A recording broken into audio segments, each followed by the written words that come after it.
For nearly 100 years, the modern interpretation of the timeless classic board game Monopoly has been a household staple for families and friends, eventually expanding from the normal location-based boards into the realm of popular IP. But as technology progressed, Monopoly carried over to the world of video games with releases on many console generations. If you find this review helpful, please like and subscribe. Thanks. Bringing us to today, as Hasbro and Ubisoft have tasked Dead by Daylight studio Behaviour Interactive to meld Monopoly with Star Wars. They do this by putting a unique team-based spin on a Monopoly game set in a galaxy far, far away, where you complete in 2v2 or 3v3 matches that replace a traditional free-for-all. The game opens with the strange decision to exclude the main Star Wars theme or any memorable tracks in favour of compositions that mimic familiar motifs, a decision that continues throughout the game. But you soon forget about this when you're immediately transported into the distinct cantina environment made famous by George Lucas all those years ago.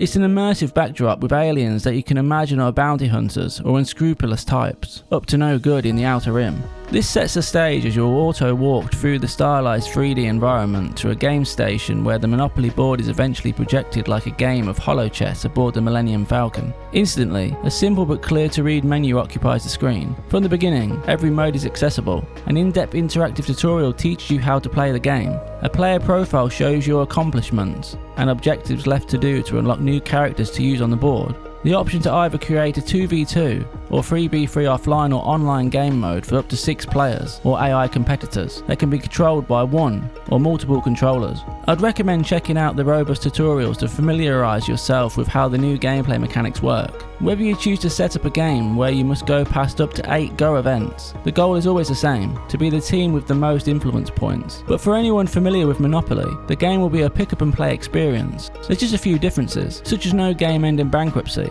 no trading properties, and a strategic use of teamwork. However, the developers have made sure that every action lives and breathes Star Wars, like landing on the same property tile as your opponent. This triggers a battle where you roll dice to see who can get the biggest amount. If the opposition wins, a cutscene plays to show you using your selected spaceship to blow them to smithereens, giving you both the glory and the property. Everything exudes a cinematic, audio-visual flair. After selecting how long your game will be, you choose from a cast of over 20 heroes and villains from the extended Star Wars universe. Everyone from Han Solo, Emperor Palpatine, Bo-Katan, and Aurra Singh are rendered in a cartoon style similar to the older seasons of the Clone Wars show meets Disney Infinity Toys. Most of these character tokens are unlocked from the start, but the list of objectives offers incentive to replay by rewarding extra character tokens, costumes, dice, and spaceships. Once you've chosen your playing piece, renderings of C-3PO and R2-D2 appear on the table. Typically, C-3PO begins to regale about the upcoming match, before the playing table transforms into an animated Monopoly board.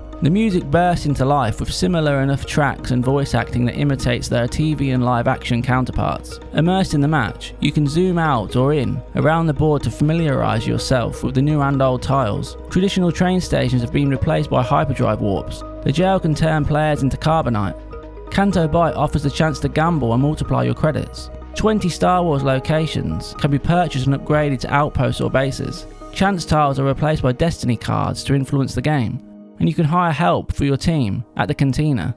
But it's pass and go, where you get the opportunity to win influence points and further your lead. You play a dice game where any active player gets a chance to win. Generally, this means rolling a particular number to succeed, and see a recreation of an iconic hero or villain scene from the Star Wars universe. But if you succeed twice, you gain additional influence points to further turn the tide of battle in your favour. Despite the differences, the core fundamentals are the same. Players take turn rolling the dice to slowly purchase properties and gain influence over the galaxy. These locations are presented by nicely animated dioramas that help immerse you in the sci-fi universe. But once you've gained enough influence, your team will gain planet monopoly, unless you lose a property battle in the later stage of the game. But what makes Monopoly Star Wars Heroes v Villains unique is its team-focused mechanics. Each team shares currency, and each player can use a passive or active ability. It's imperative to choose carefully when to spend credits on properties or upgrades for influence points, and balance the need to keep credits in reserve to escape prison or buy back a property tile. Although it's the skills that can turn a game around, characters can use a passive or active skill once a prerequisite is met. Some characters can advance directly to an opponent and fight, steal credits, directly access the cantina, and more.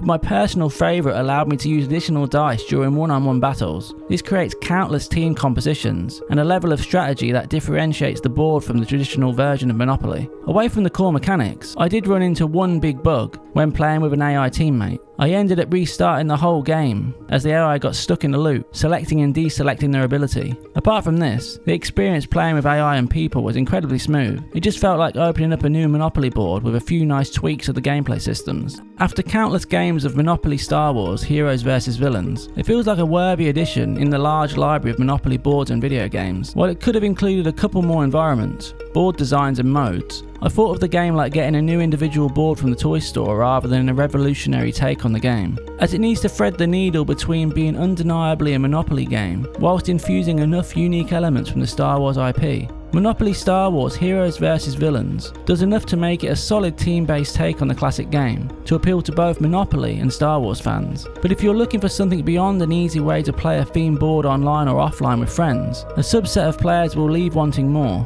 But for those that view the game as a new board to play set in the Star Wars universe, with a fresh strategic take on Monopoly mechanics, it won't disappoint. 7.5 out of 10. If you enjoyed this review of Monopoly Star Wars Heroes vs Villains, please like and subscribe to Play, Save, Repeat. Thanks for watching. Until next time.